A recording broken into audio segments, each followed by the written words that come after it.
The interrogation chamber was cold, sterile white walls reflecting the harsh lighting that made my scaled skin ache.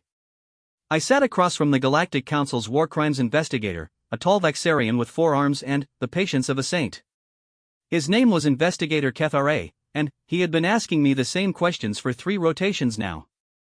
"Tell me again about your first encounter with human forces," he said, his voice carrying that typical Vaxarian calm that used to irritate me.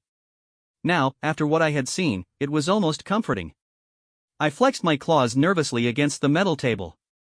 "My name is Zexstar, and I was a squadron commander in the Hegemony's 3rd Assault Fleet." Was being the key phrase. What the humans did to us out there changed everything I thought I knew about warfare, about survival, about the very nature of intelligent life itself. "You have to understand," I began, my voice still carrying the tremor that had never quite left since the Battle of Kepler 442b. "We thought we were fighting a primitive species.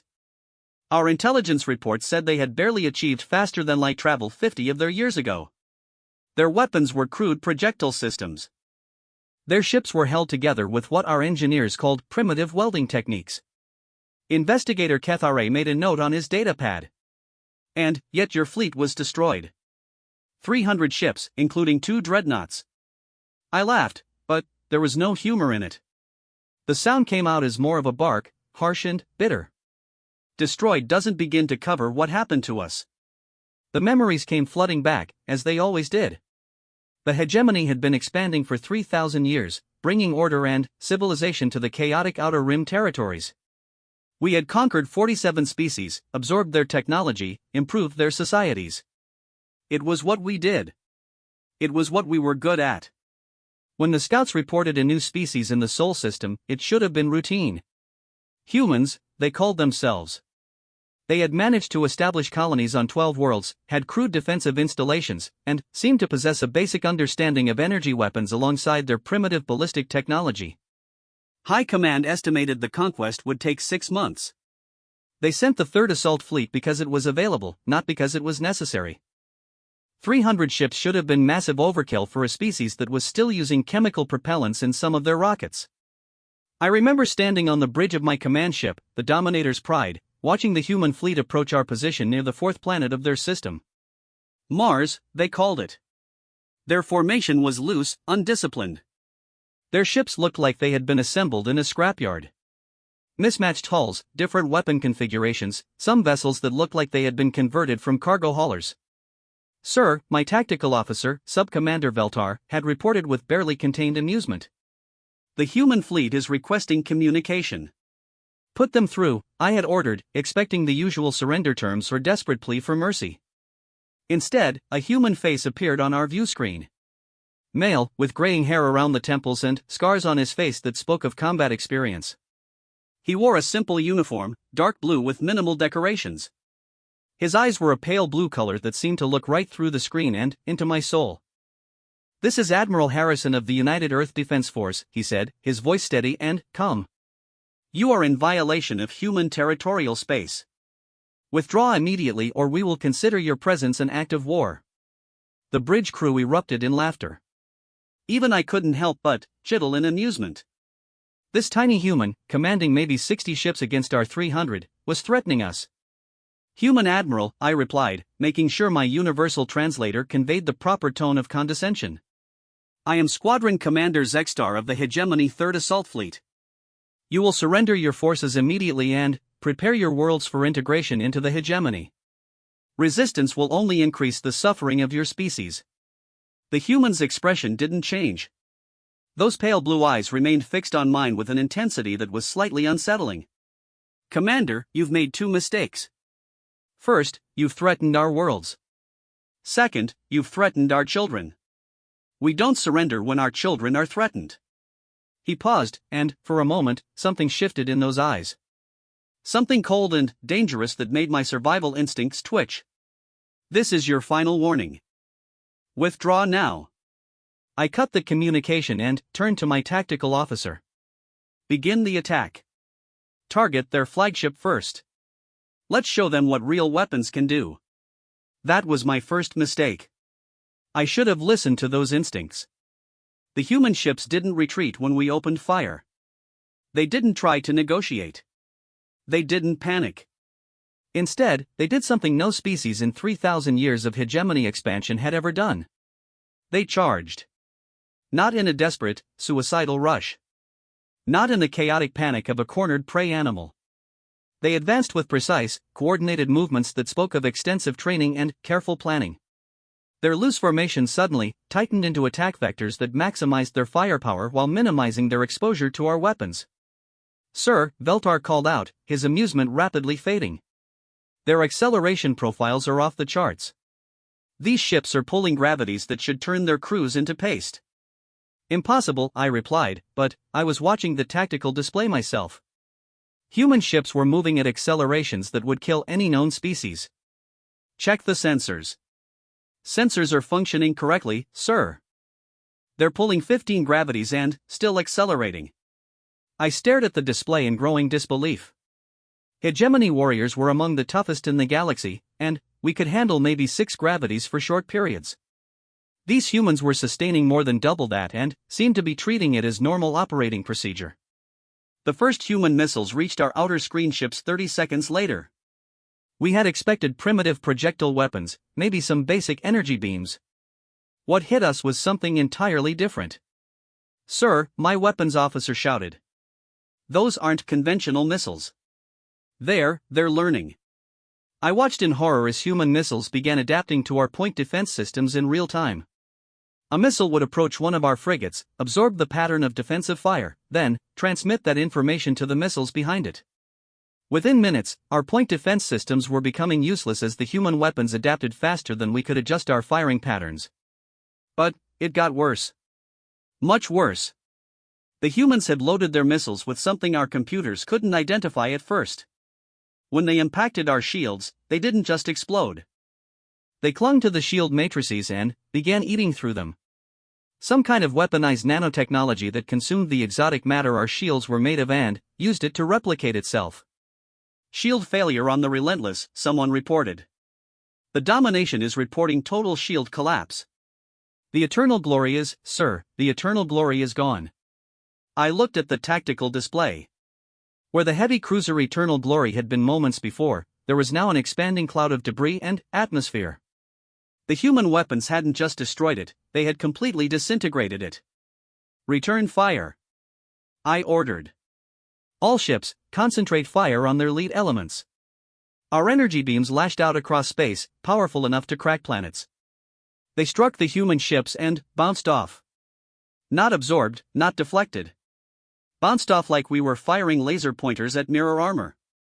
"Sir," the science officer reported, his voice tight with panic. "The human ships are using some kind of adaptive armor. It's analyzing our weapons and adjusting its properties to reflect or absorb the energy." This was impossible. This level of technology should have taken centuries to develop, and our intelligence clearly stated that humans had barely achieved interstellar travel. How could they have weapons and defenses that were making our technology look primitive? "Sir, incoming transmission from the human flagship." Admiral Harrison's face appeared on the screen again. Behind him, I could see his bridge crew working with calm efficiency. No panic, no shouting, just professional soldiers doing their jobs. It was more terrifying than any battle cry. "Commander Zextar," he said, and I noticed he pronounced my name correctly despite never having heard it before. "You've lost 12 ships in the first engagement. I'm offering you one final opportunity to withdraw. This doesn't have to be a massacre." "Impossible," I snarled. "No primitive species could destroy hegemony ships." Harrison's expression grew sad, almost pitying. "Commander, we've been watching your expansion for 20 years. We've studied your tactics, your technology, your weaknesses. We've prepared for this day since the moment we realized you were coming." He leaned forward slightly.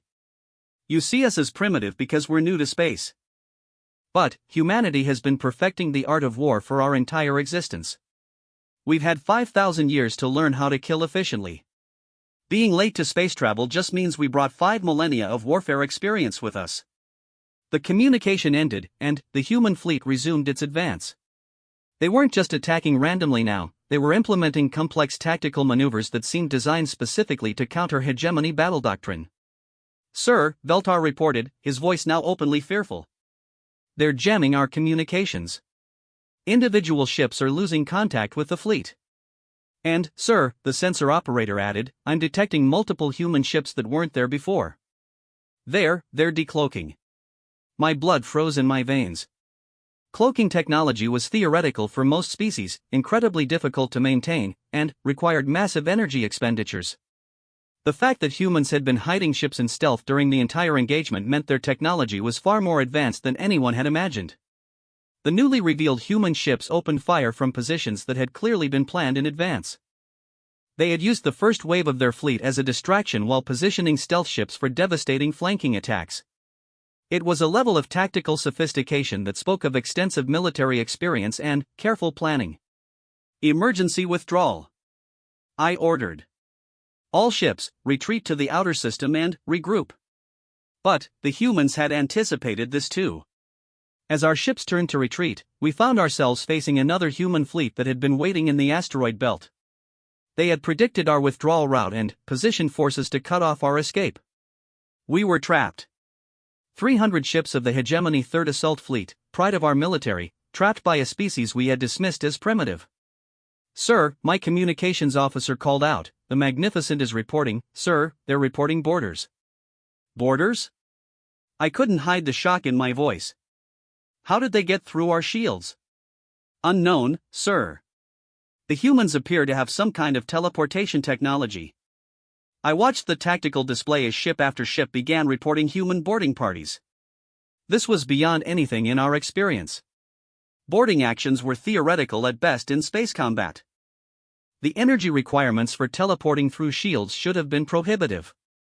Sir, Veltar said quietly, I'm receiving reports from the boarding teams. Sir, the humans are fighting in vacuum. Without suits. That's impossible. Sir, they're breathing vacuum and fighting like it's atmosphere. Our troops are reporting that human soldiers are tearing through bulkheads with their bare hands. I felt something cold settle in my stomach. Get me visual confirmation. The screen flickered to show internal security footage from the heavy cruiser Unstoppable Force. I watched in growing horror as human soldiers moved through sections that had been vented to space, moving and fighting as if they were in normal atmosphere. They weren't wearing environment suits, but somehow they were surviving in hard vacuum. More terrifying was watching them fight. Hegemony warriors were larger, stronger, and better armed than these humans. But the humans fought with a vicious efficiency that spoke of extensive combat experience. They used their smaller size to their advantage, moving in ways that seemed impossible, striking with precision that turned every attack into a killing blow. I watched a human soldier grab a Hegemony warrior who outweighed him by 40% and somehow throw him through a bulkhead. The metal just crumpled like paper. Sir, the science officer reported, his voice barely above a whisper, I'm reading massive gravitational anomalies around the human soldiers. They're somehow manipulating local gravity fields. Personal gravity manipulation? I couldn't believe what I was hearing. That would require technology centuries beyond what we possess. Yes, sir.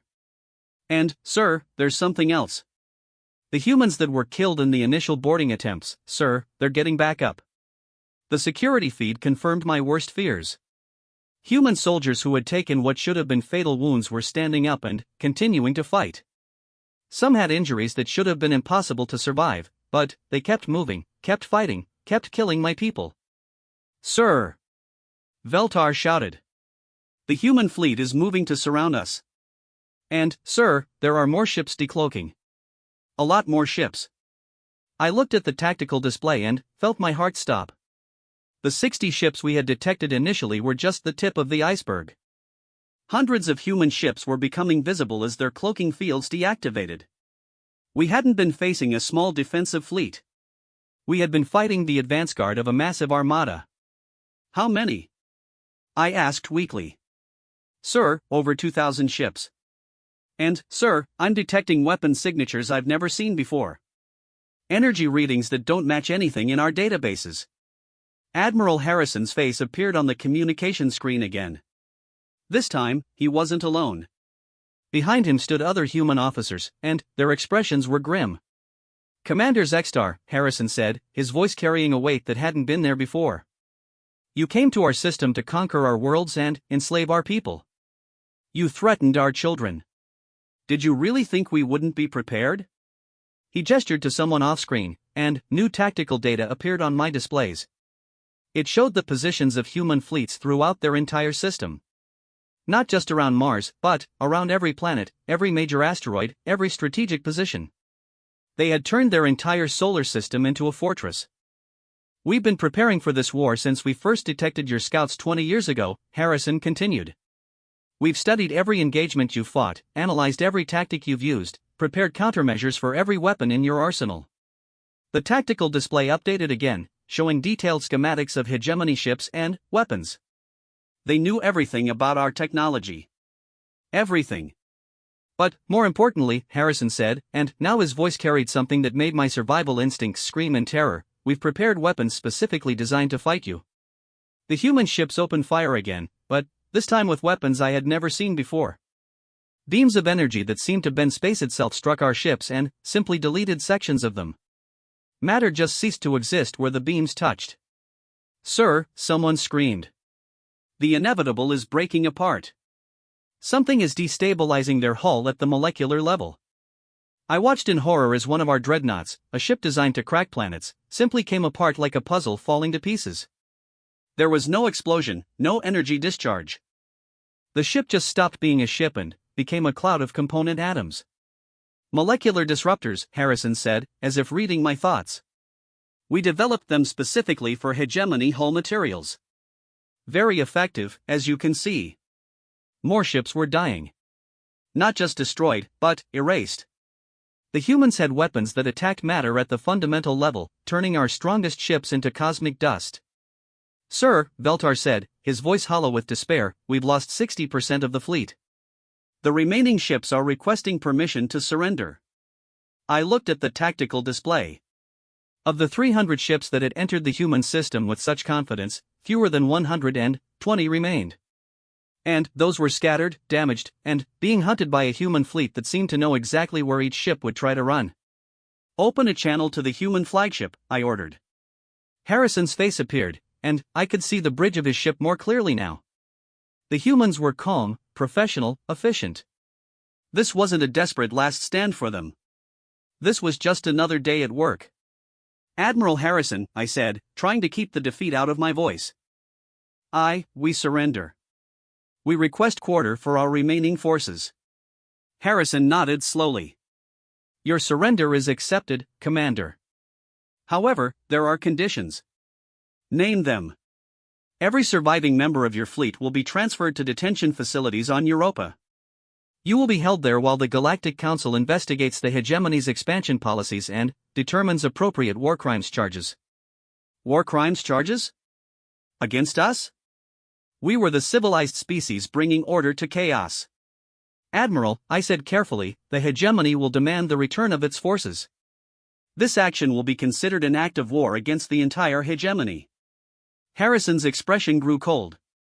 Commander, let me be very clear about something. Your fleet came here to conquer our worlds and enslave our people. In human terms, that makes you an invading army with hostile intent. The fact that you failed doesn't change what you intended to do. He leaned forward. And, as for the hegemony declaring war on humanity, let them come. We'll be ready. The communication ended, and I felt something break inside me. This wasn't how wars were supposed to go. The hegemony was supposed to be the superior force, bringing civilization to primitive species. We weren't supposed to be the ones sitting in detention cells, waiting for war crimes trials. But, as I watched the human ships efficiently round up the survivors of my fleet, I began to understand something that would haunt me for the rest of my life. We had never been the superior force. We had just been lucky enough to encounter species that weren't ready for us. Humanity was ready. They had been ready for 20 years, preparing for a war they knew was coming. And, when that war finally arrived, they didn't just win it. They made it look easy. The last thing I remember before being transported to the human detention facility was watching Admiral Harrison's ship, the UEDS Defiant, moving with calm precision to coordinate the capture of hegemony survivors. There was no celebration, no victory displays, no gloating. Just professional soldiers finishing a job they had been trained to do. That, more than anything else, terrified me. Because it meant this wasn't their first war, and it probably wouldn't be their last. Humanity wasn't just lucky or desperate or fighting for survival. They were good at this. Very, very good. And they were just getting started. Investigator Kethare leaned back in his chair, all four arms folded in what I had learned was a gesture of deep thought among his species. The recorder between us hummed softly, capturing every word for the War Crimes Tribunal that would eventually decide the fate of what remained of the hegemony's leadership. "The Europa detention facility," he said. "Tell me about your experiences there. Our records show you were held for 6 months before the tribunal hearings began." I shuddered involuntarily. Not from cold this time, but from the memories of what I had learned during those 6 months. If the battle had been terrifying, the detention had been educational in ways that still gave me nightmares. "You have to understand," I began, my claws unconsciously scratching shallow grooves in the metal table, "we expected to be treated as prisoners of war. The Geneva Conventions, the Galactic Accords on the Treatment of Captives, basic civilized standards." "And you weren't?" "Oh, we were," I said, and the irony in my voice was bitter. "We were treated exactly according to the conventions. That was the problem. The transport to Europa had been efficient, clinical even. Human ships had docked with our damaged vessels, and boarding parties had moved through our ships with practiced precision. No unnecessary violence, no revenge killings, no torture. They treated us exactly as military prisoners should be treated according to galactic law. But there had been something unsettling about their professionalism. The human soldiers who processed us moved with the efficiency of people who had done this many times before. They knew exactly how to handle different alien physiologies, what environmental requirements each species needed, how to safely restrain beings with different biological capabilities." "How long have your people been taking prisoners?" I had asked the human medical officer who was conducting my intake examination. Dr. Sarah Chen had looked up from her scanner, a device that was somehow reading my biological functions more accurately than our own medical equipment. She was a small human female with dark hair and an expression of clinical interest that reminded me uncomfortably of our own biological researchers. "About 300 years, she had replied casually. "We've been fighting wars on Earth that entire time. Different species, different cultures, different technologies, but the basic principles of prisoner management remain the same. 300 years of continuous warfare." I had stared at her in shock. The hegemony had periods of expansion followed by decades of peaceful consolidation. The idea of a species that had been fighting continuous wars for 3 centuries was beyond my comprehension. "But surely not the entire species," I had said. "Your military castes, perhaps, but not your general population." Dr. Chen had given me a look that I would later recognize as pity. "Commander, there are no military castes in human society. Every human is a potential soldier. We have something called conscription, where civilians are trained for military service. We have reserves, where former soldiers return to civilian life but can be recalled to service. We have a civilian population that supports the military effort through industrial production, logistics, and research." She had paused in her examination to meet my eyes directly. "Commander, when you attacked our system, you weren't just attacking our military. You were attacking a species where every individual had at least some military training, where every civilian had been preparing for this war for 20 years. The detention facility on Europa had been a revelation in human efficiency and preparedness. It wasn't a hastily constructed prison camp. It was a permanent installation that had clearly been planned and built years in advance. The humans had been so certain that the war would come, and that they would win, that they had constructed facilities to hold the prisoners they expected to capture. But more disturbing than the physical facility was the human staff that ran it. They weren't guards in the traditional sense. They were researchers, anthropologists, military intelligence specialists, and xenobiologists. The humans weren't just holding us prisoner, they were studying us. "Tell me about the interviews," Investigator Kethare prompted. I laughed bitterly. "Interviews." They called them interviews. Every hegemony prisoner was subjected to what the humans called cultural orientation sessions. We thought they were interrogations at first, attempts to extract military intelligence about our technology and tactics. We prepared for torture, for mind probing, for the usual techniques used to extract information from prisoners. Instead, we got Professor Michael Rodriguez. Professor Rodriguez was an elderly human male who specialized in something called xenoanthropology. He would sit across from me in a comfortable room with soft lighting and ask questions about hegemony, society, culture, and history. Not our weapons or ship designs or military secrets, but our art, our philosophy, our social structures. Tell me about your homeworld, he had said during our first session. What was it like growing up there? What did your parents teach you about your place in society? I had stared at him suspiciously. Why do you want to know?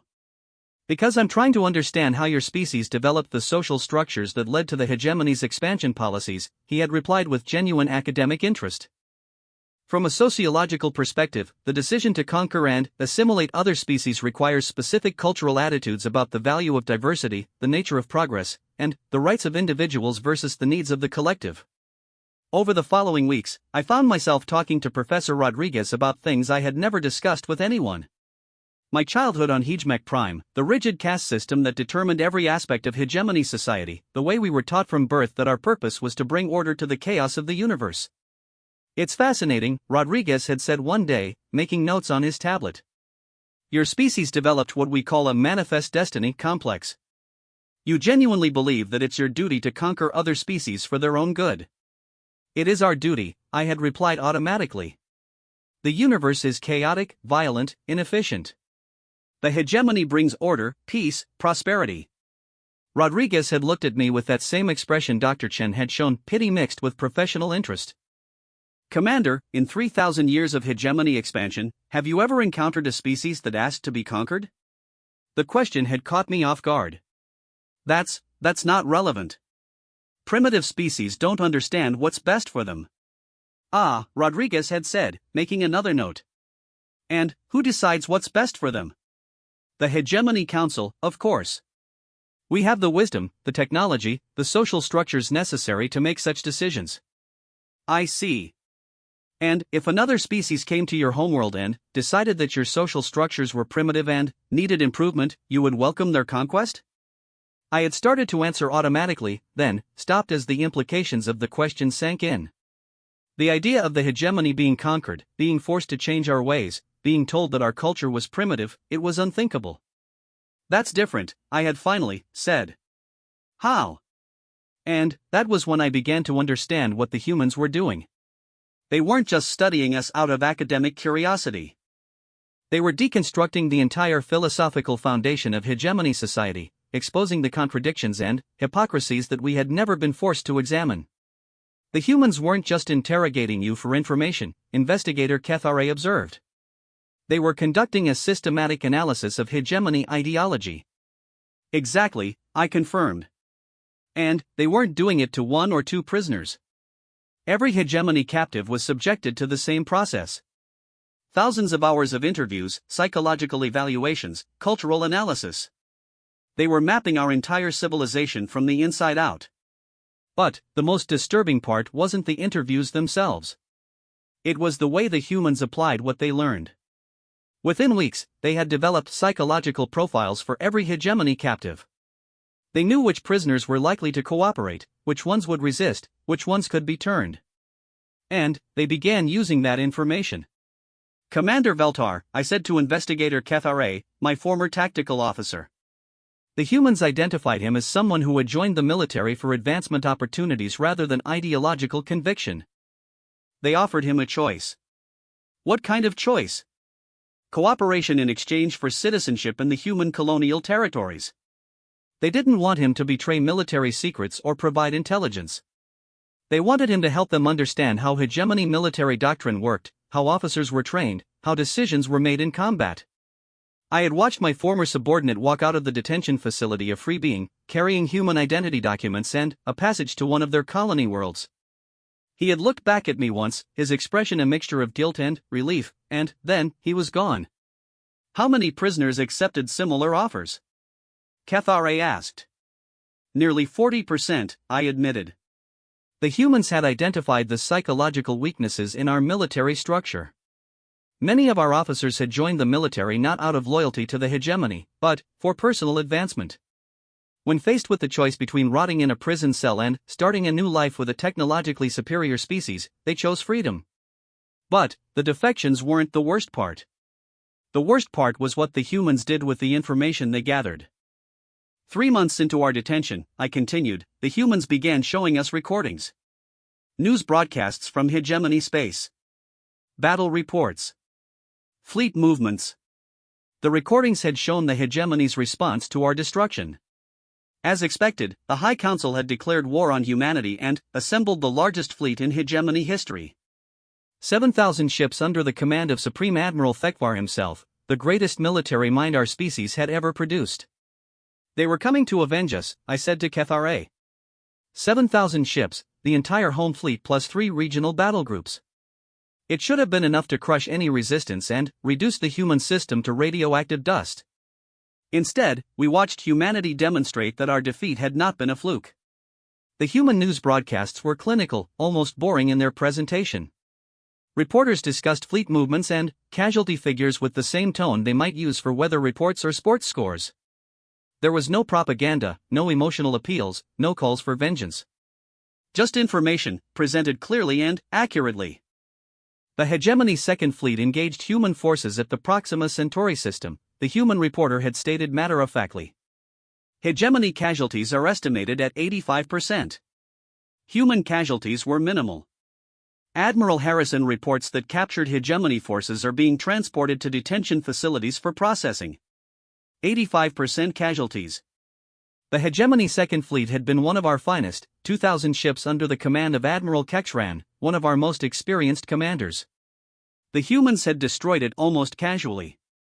The Hegemony Third and Fifth Fleets attempted a coordinated attack on the Alpha Centauri system, the reporter continued. Both fleets have been eliminated. Supreme Admiral Thekvar's flagship was captured intact. The Supreme Admiral is currently undergoing medical treatment for injuries sustained during the capture operation. I had stared at the screen in disbelief. Thekvar captured? The greatest military genius in hegemony history, reduced to a medical patient in a human facility? But the reports kept coming. Day after day, we watched the systematic dismantling of hegemony military power. Not through prolonged campaigns or desperate battles, but through surgical strikes that eliminated entire fleets with minimal human casualties. How? I had asked Dr. Chen during one of my medical evaluations. How are you destroying fleets that outnumber you 10-1? She had given me that pitying look again. Commander, you're still thinking about this as if it's a fair fight. You came to our system with 300 ships thinking you could conquer us. We had been preparing for 20 years. Did you really think we would fight you ship to ship?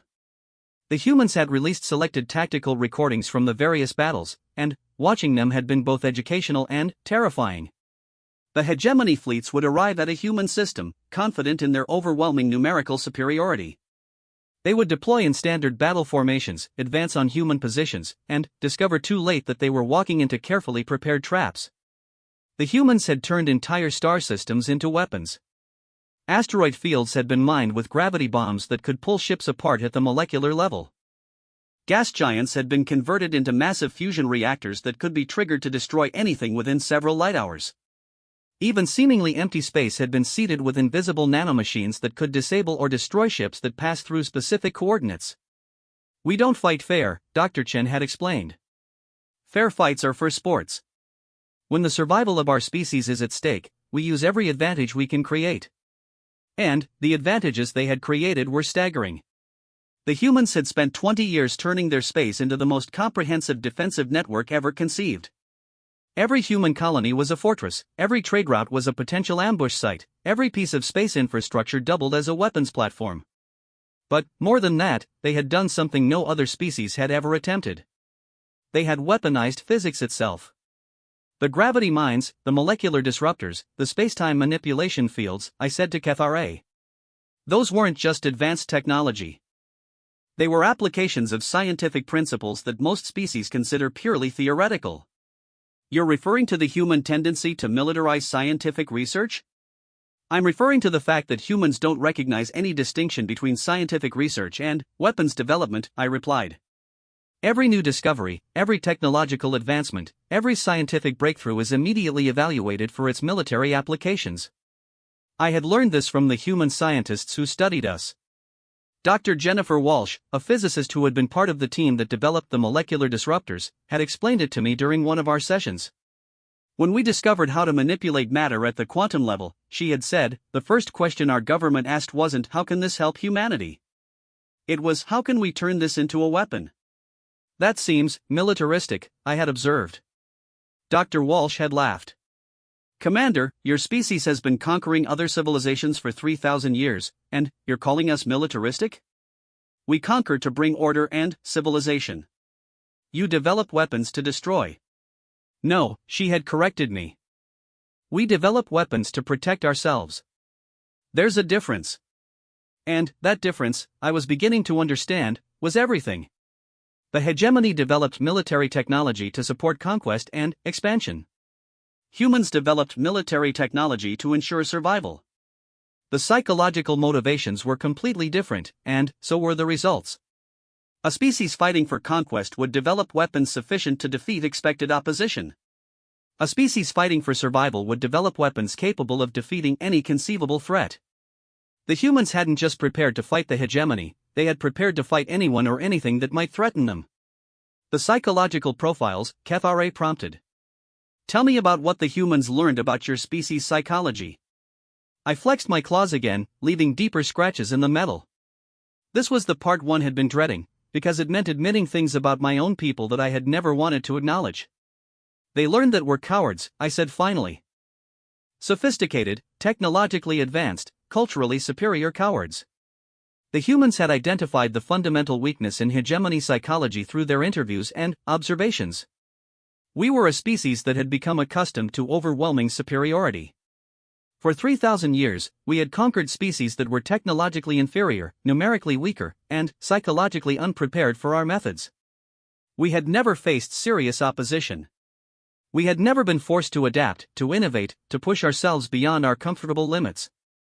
We had grown soft and complacent, assuming that our early technological advantages would always be sufficient. When faced with a species that was actually prepared for us, I continued, we panicked. Our entire military doctrine was based on the assumption of technological and tactical superiority. When that superiority disappeared, we had no idea how to respond. The third day of testimony was different. Investigator KFRA had brought additional council members to observe, and the atmosphere in the room felt heavier, more formal. I could see representatives from a dozen species, all taking notes, all watching me with expressions that ranged from curiosity to barely concealed horror. Today we want to discuss the human occupation policies, KFRA began. Your direct observations of how humans administered former hegemony territories. I shifted in my chair, my claws finding new places to scratch in the metal table. This part of the story was somehow more disturbing than the military defeats, because it revealed just how thoroughly the humans had understood not just how to destroy the hegemony, but how to replace it. The first thing you have to understand, I said, addressing the assembled council members, is that there was no occupation in the traditional sense. The humans didn't conquer territory and, then, impose their rule. They inherited it from populations that chose to join them. One of the observers, a crystalline being from the Nexus Collective, spoke up. Explain this choice. How did humans convince entire star systems to abandon their allegiance to the hegemony? They showed them the alternative. I thought back to the recordings we had been shown during our detention, broadcasts from former hegemony worlds that had declared independence. The pattern had been consistent across dozens of systems, local populations comparing their lives under hegemony rule with what they observed in human space. The humans had been broadcasting into hegemony territory for months before the war began, I explained. Educational programs, cultural exchanges, technological demonstrations. They showed our subject species what life could be like under a different kind of government. The first defection had been the Kythera system, a collection of mining worlds that provided rare metals for hegemony military production. The Kythera themselves were a peaceful species that had been conquered early in hegemony expansion, their natural pacifism making them ideal subjects for our industrial needs. The Kythera had been essentially slaves for 2,000 years, I continued. They worked the mines, provided the materials, accepted whatever conditions the hegemony imposed. But, the humans showed them recordings of similar mining operations in human space. The contrast had been devastating to hegemony credibility. Human mining operations used advanced automation and AI systems that made dangerous manual labor unnecessary. Workers were partners rather than subjects, sharing in the profits of their labor. Environmental protection was standard policy rather than an expensive luxury. Within weeks of seeing those broadcasts, the Kythera had revolted and declared independence. They sent a formal request to the humans for protection and membership in the human colonial system. And the human response asked a Vaxarian observer. They sent a fleet to protect the Kythera from hegemony retaliation. But, more importantly, they sent engineers, doctors, teachers, and administrators. Within months, Kythera productivity had increased by 400% while working hours decreased by 60%. The success of the Kythera integration had triggered a cascade of defections across hegemony space. The Zelani, who had provided agricultural products under a tribute system that kept them perpetually on the edge of starvation, saw recordings of human agricultural worlds where food scarcity was unknown. The Thekmori, whose artistic culture had been suppressed under hegemony standardization policies, learned about human cultural preservation programs that celebrated diversity. Each defection had been followed by rapid human intervention and improvement. Not conquest, but invitation. Not subjugation, but partnership. The humans had studied every species in hegemony space, I explained to the council members. They knew our governing methods, our economic systems, our social structures. And they had prepared specific alternatives for each conquered species. Dr. Elena Vasquez had been the human administrator who explained this to me during my detention interviews.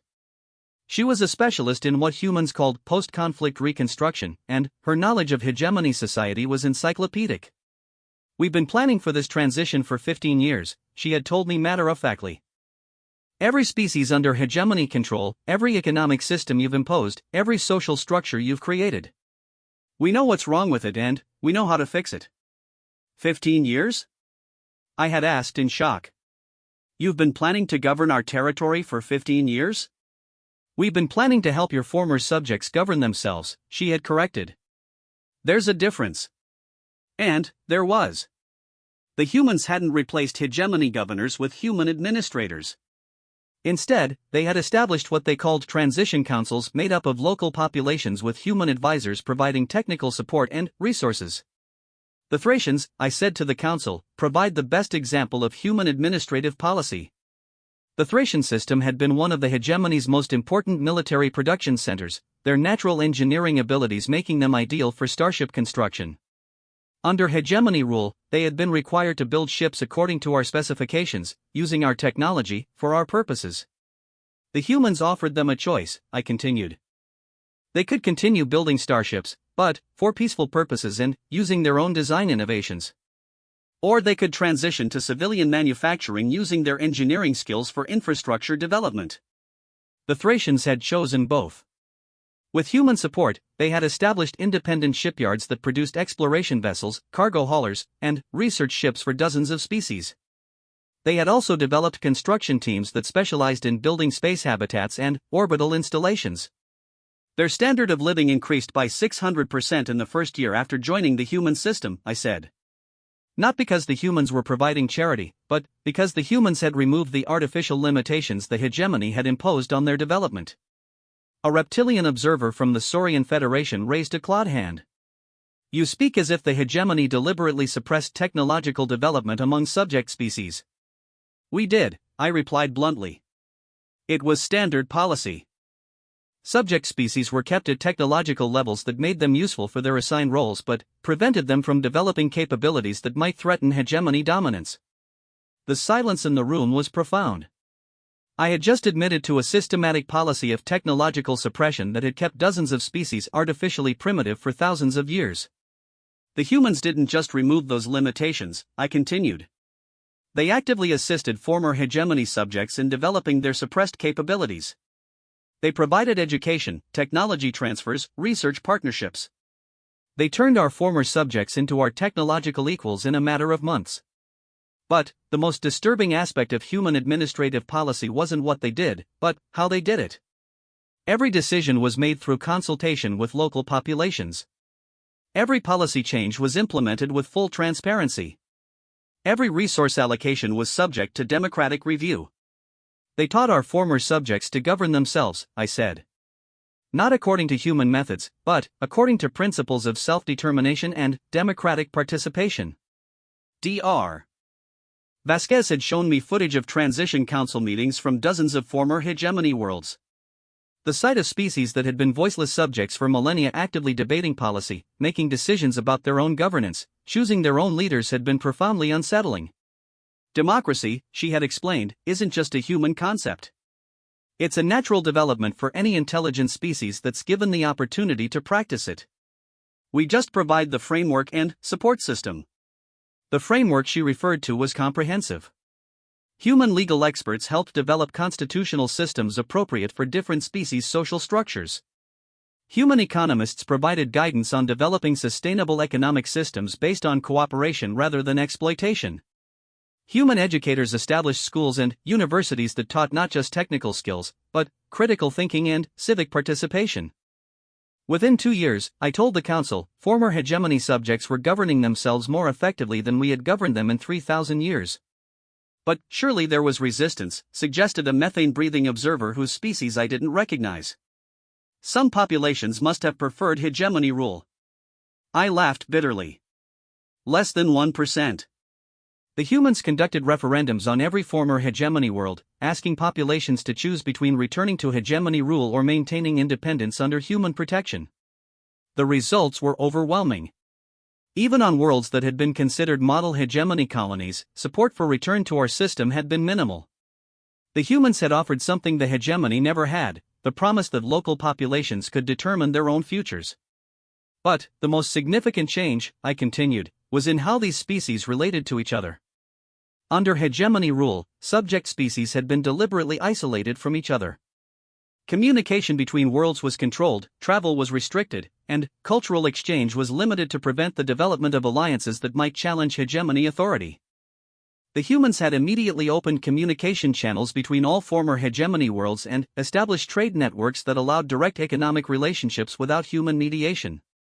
The Kythera and Thracians, for example, developed a partnership where Kythera mining operations provided raw materials for Thracian manufacturing. Both species prospered, and their cooperation produced innovations that neither could have achieved alone. Dr. Vasquez had called this horizontal integration as opposed to the hegemony's vertical control system. Instead of all relationships flowing through the central authority, species were encouraged to develop direct partnerships based on mutual benefit. The economic results, I said to the council, were astounding. Trade volume between former hegemony worlds increased by 800% in the first year. Technological development accelerated beyond anything we had seen in our history. Living standards improved across all species and all social levels. But, perhaps most remarkable was the military transformation. The humans had offered former hegemony species the opportunity to participate in their defense networks, not as subjects providing troops for human conflicts, but as equal partners contributing to mutual security. The defensive alliance, I explained, was entirely voluntary. Any species could join, participate according to their capabilities, and contribute to collective security. But membership came with both benefits and obligations. The benefits included access to human military technology, training programs, and defensive support. The obligations included commitment to peaceful resolution of conflicts and mutual aid in case of external threats. Several species chose not to join, I noted. The humans respected their decision and continued to provide trade relationships and diplomatic support without any military obligations. One of the observers, a being whose species I recognized as former hegemony subjects, spoke up. What about retaliation against populations that had collaborated with hegemony rule? This was a sensitive topic. During the hegemony period, many individuals from subject species had served in administrative or military roles, enforcing our policies among their own people. When the transitions began, there had been concerns about revenge killings or persecution of former collaborators. The humans instituted what they called truth and reconciliation processes, I explained. Instead of punishment, they focused on understanding what had happened and how to prevent it from happening again. I had participated in several of these sessions during my extended detention. Former hegemony personnel, both our species and collaborators, were brought together with representatives of subject populations to discuss their experiences and work toward understanding. The goal wasn't revenge, I said. It was healing. And education. The sessions had been emotionally difficult but ultimately beneficial. Collaborators explained the pressures and incentives that had led them to serve hegemony interests. Victims described the impacts of our policies on their communities. Everyone learned how the system of oppression had functioned and how to recognize early warning signs if similar situations arose in the future. More importantly, I continued, the humans helped develop institutional safeguards to prevent the concentration of power that had made the hegemony possible. The new governmental systems included constitutional provisions for minority rights, independent judicial systems, and regular democratic reviews of all policies. No single species or group could accumulate enough power to dominate others. They created a system where cooperation was more profitable than conquest, I realized as I spoke to the council. Where diversity was valued rather than seen as a threat. Where every species could pursue their own development without fear of being suppressed or exploited. Investigator Kethare made a note on his pad. And your assessment of the system's effectiveness? I considered the question carefully. From a hegemony perspective, the human system was chaos. Dozens of species pursuing their own interests, making their own decisions, developing their own technologies and cultures without central coordination or control. But the results spoke for themselves. Every measurable indicator of social and economic health had improved dramatically under human influence. Poverty was virtually eliminated. Technological development was accelerating. Cultural and artistic expression was flourishing. Even military effectiveness was higher, as voluntary cooperation proved more efficient than forced compliance. It works, I admitted. It works better than anything the hegemony ever achieved. Despite the apparent lack of central control? Because of the lack of central control, I corrected. The humans understood something we never did: intelligent beings perform better when they're working toward goals they've chosen rather than goals imposed on them. The session was drawing to a close, but I could see that my testimony had raised disturbing questions for the council members. If the human system was so clearly superior, what did that say about their own governmental methods? How many other species in the galaxy were being held back by systems similar to what the hegemony had imposed?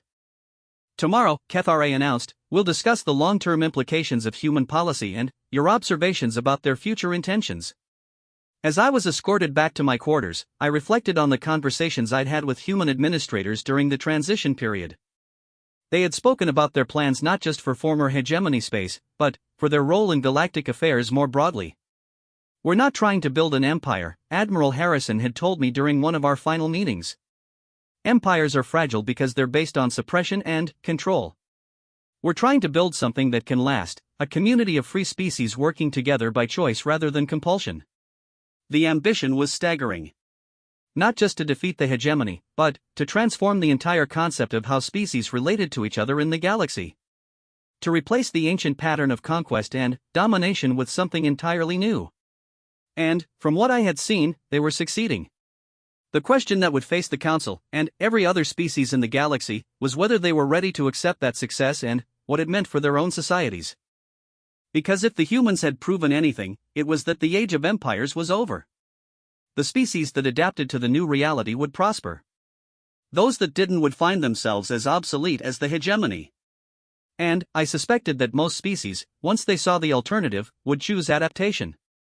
Because the humans had offered something that no empire in galactic history had ever provided, the freedom to be themselves while being part of something larger. It was, I was beginning to understand, irresistible. The fourth day brought a larger audience. Word had apparently spread through the council chambers about the nature of my testimony, and the observation gallery was filled with representatives from species across the galaxy. Some were allies of the hegemony, others were neutral parties, and a few were species that had never encountered either humans or the hegemony before. Investigator Kethare seemed more formal today, his forearms moving in precise gestures as he arranged his recording equipment. The weight of galactic attention was clearly affecting him as well. Today we want to focus on human long-term strategy, he began. Based on your observations during detention and the transition period, what are humanity's ultimate goals in galactic affairs? I looked out at the assembled representatives, beings from dozens of species, all waiting to hear whether humanity represented a new hope or a new threat. The irony wasn't lost on me that they were asking a former enemy for insights into human intentions. To understand human strategy, I began, you have to understand human history. And the humans made sure we understood their history very thoroughly. During my extended detention on Europa, the humans had provided extensive educational materials about their species' development.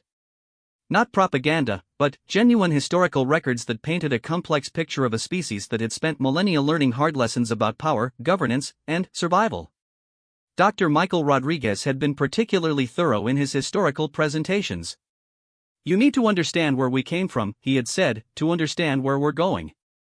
Human history was a catalogue of empires rising and falling, each one teaching lessons about the dangers of concentrated power and the importance of checks and balances. They had tried monarchy, oligarchy, democracy, socialism, fascism, and dozens of other governmental systems. They had seen what worked, what failed, and what led to disaster. "The humans told us about something called the Roman Empire," I said to the council. "A human political entity that conquered much of their planet through military superiority and administrative efficiency." "Similar to the hegemony?" asked one observer. "Remarkably similar. But the Romans eventually fell because they couldn't adapt to changing circumstances. They became too rigid, too dependent on military force, too disconnected from the people they governed. The humans had shown us recordings of archaeological sites on Earth, ruins of civilizations that had thought they would last forever. They had explained how each empire had carried the seeds of its own destruction, usually in the form of systems that worked well for expansion but poorly for long-term governance. The humans call it imperial overstretch," I continued. "The tendency for successful empires to keep expanding until they become too large to govern effectively." Dr. Rodriguez had been particularly insightful on this topic. "Every empire in human history eventually faced the same choice," he had explained. "Reform or collapse." Most chose collapse because reform meant giving up the concentration of power that made them empires in the first place. The humans, however, had learned from these historical examples. Their approach to galactic affairs was deliberately designed to avoid the classic mistakes of imperial expansion. First, I explained to the council, humans have no interest in direct territorial control. They prefer what they call influence networks based on mutual benefit rather than administrative domination. This had been evident in their treatment of former hegemony territories.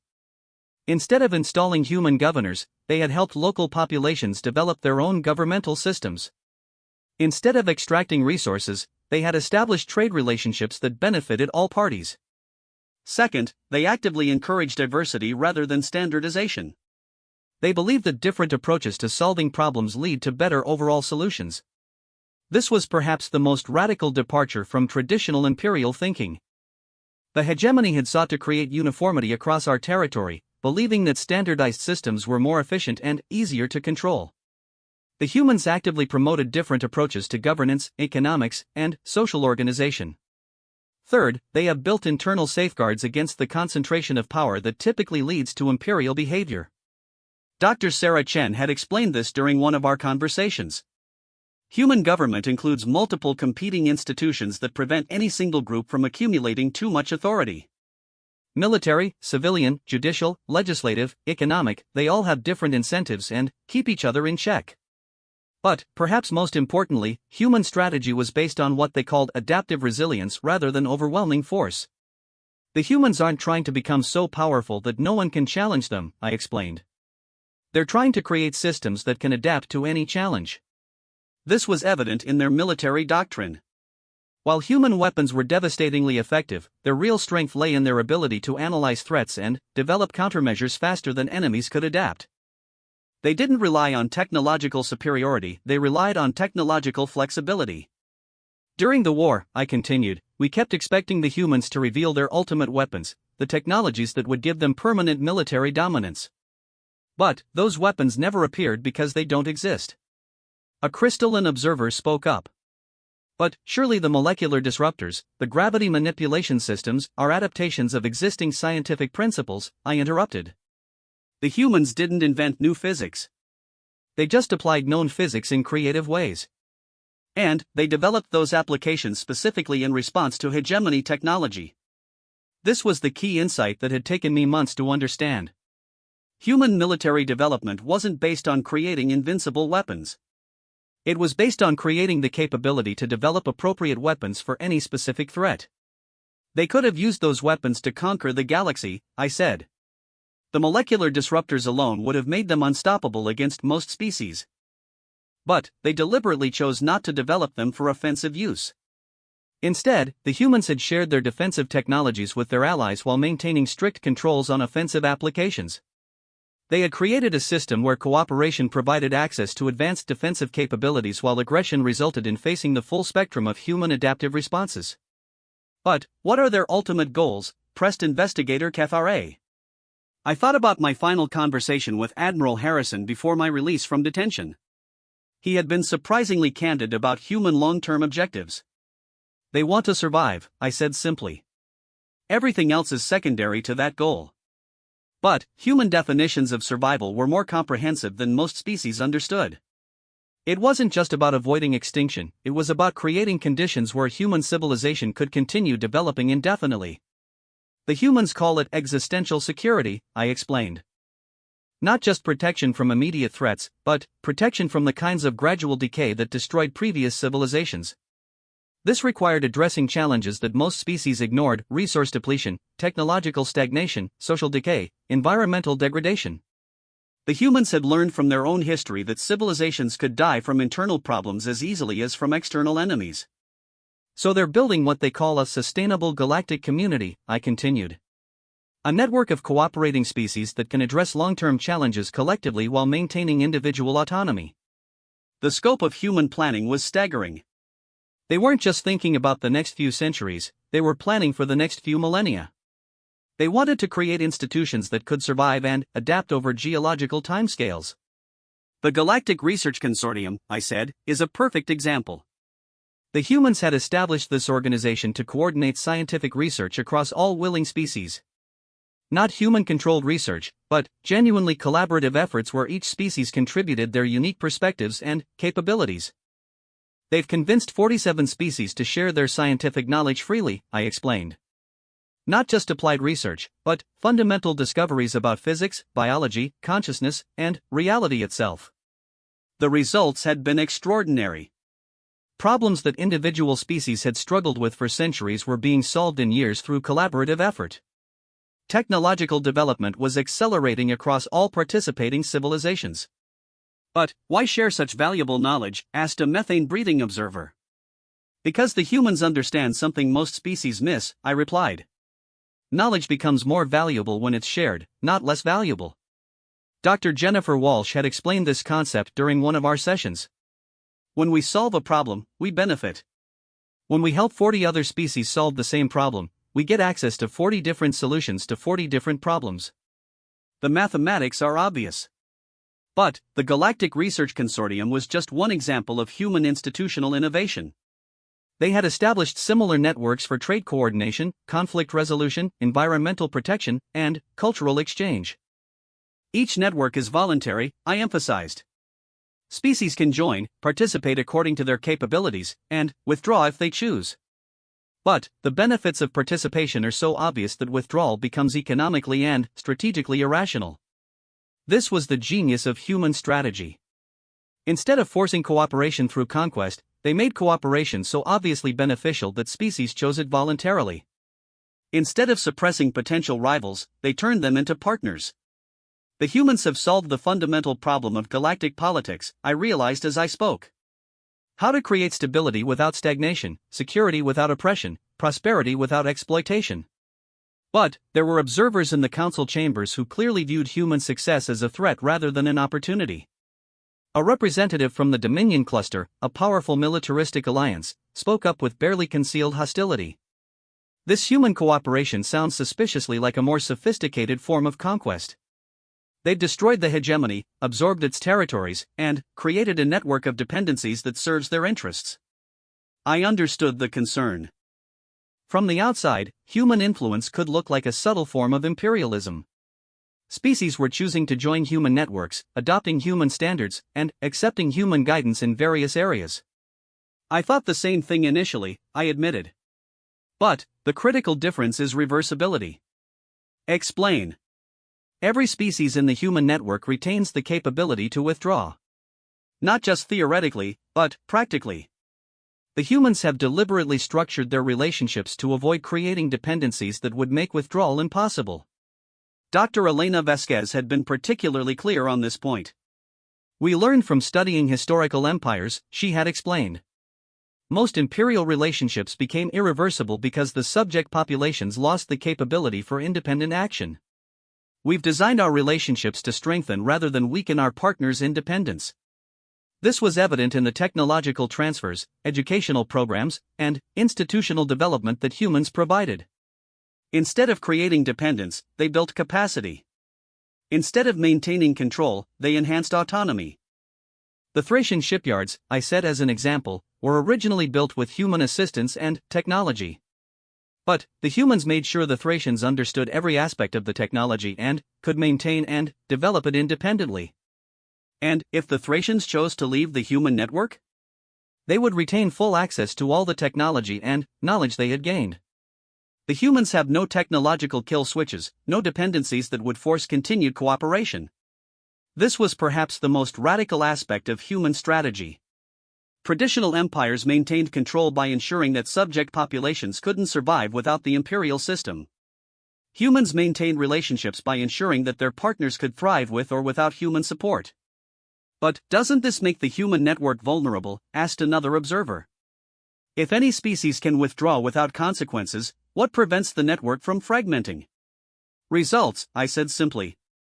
The benefits of participation are so substantial that withdrawal would be economically and strategically irrational. I thought about the economic data I had seen during my detention. Species that joined human networks saw immediate improvements in living standards, technological capabilities, and security. Trade volumes increased, research accelerated, and social problems that had persisted for centuries were solved within decades. The humans have created a positive feedback loop, I explained. Cooperation produces benefits, benefits encourage more cooperation produces greater benefits. It's a self-reinforcing system that becomes stronger over time. But the most impressive aspect of human strategy was its adaptability. They had developed what they called modular cooperation, the ability to adjust relationships based on changing circumstances without disrupting the overall system. When the Zephyrian collective chose to reduce their participation in military cooperation while maintaining trade and research relationships, I said, the humans simply adjusted the network to accommodate their preferences. Instead of viewing this as a threat or a failure, the humans had treated it as valuable information about how to make their systems more flexible and responsive to different species' needs. The humans aren't trying to create a perfect system, I realized. They're trying to create a learning system, one that gets better at solving problems over time. This was the key to understanding human long-term strategy. They weren't planning to build a galactic empire that would last forever. They were planning to build adaptive institutions that could evolve indefinitely. The ultimate human goal, I said to the assembled council, is to create a galactic civilization that can survive and prosper regardless of what challenges the universe presents. And you believe they can achieve this goal? I looked around the chamber at representatives from dozens of species, many of whom were clearly wrestling with the implications of what I had described. The humans had demonstrated capabilities that went far beyond military superiority. They had shown a level of strategic thinking, institutional innovation, and adaptive capacity that was without precedent in galactic history. I believe they're already achieving it, I said. The question isn't whether humans can build a sustainable galactic civilization. The question is whether the rest of us are wise enough to participate in building it with them. The silence in the chamber was profound. I had just suggested that the future of galactic civilization depended not on resisting human influence, but on learning from it and contributing to it. Because the alternative, I continued, is repeating the mistakes that destroyed the hegemony and every other empire in galactic history. As the session ended and I was escorted back to my quarters, I reflected on the transformation in my own thinking. A year ago, I had been a squadron commander in what I believed was the galaxy's greatest civilization. Now I was advocating for cooperation with the species that had destroyed everything I had once believed in.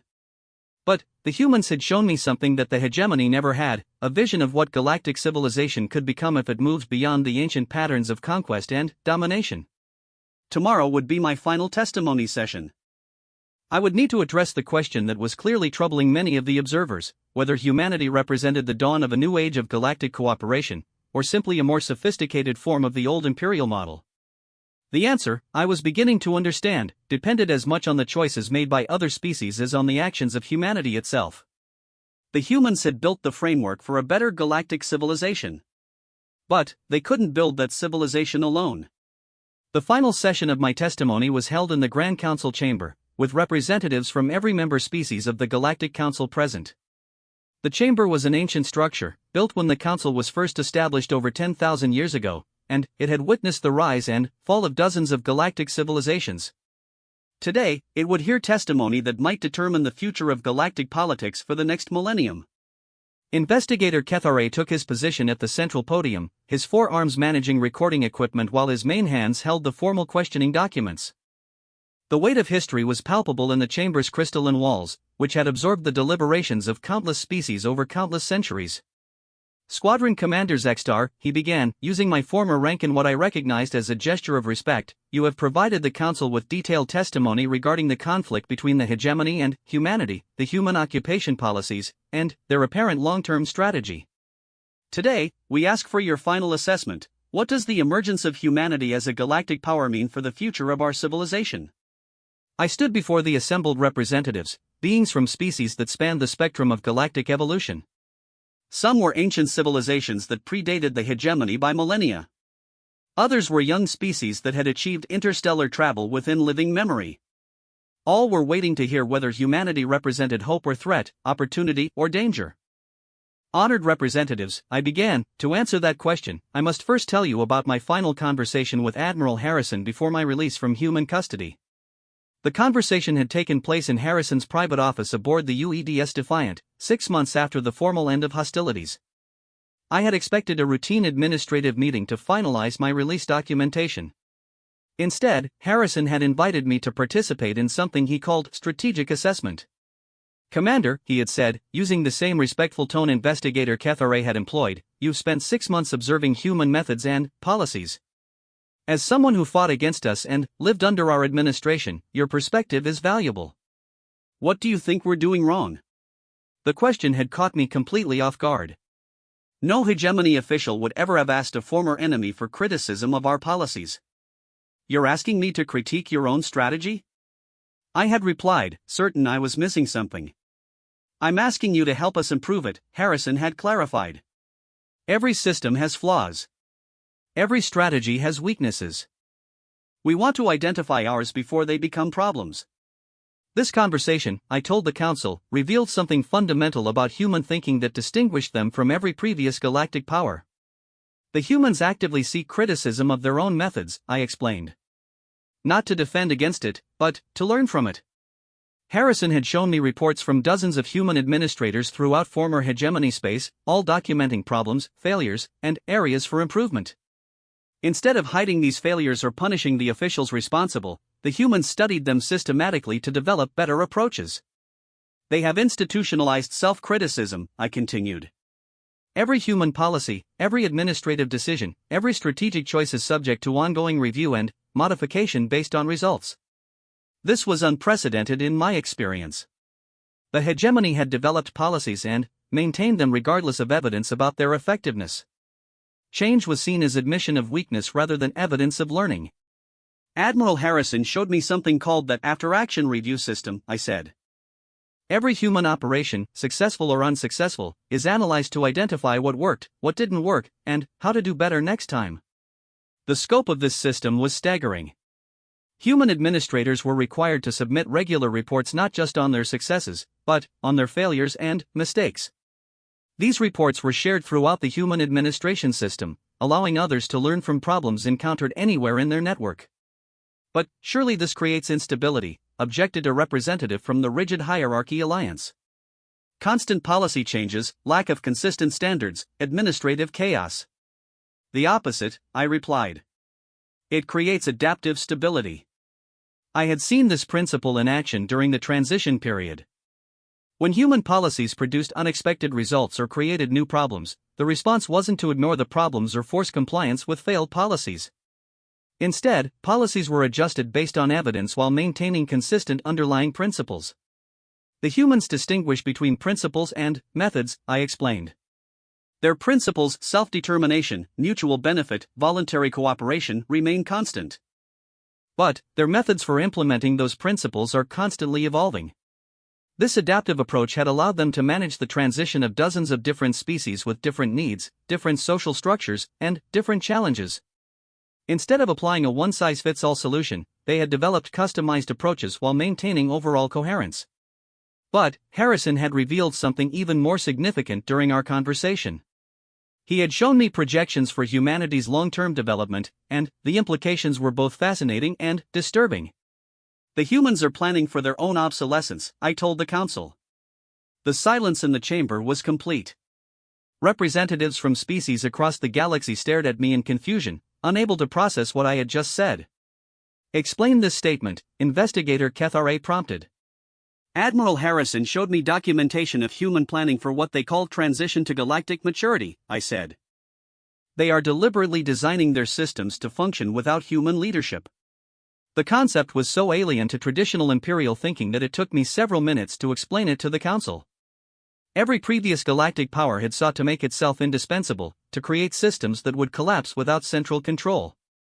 The humans were doing the opposite. They are training other species to perform every function currently handled by human personnel, I continued.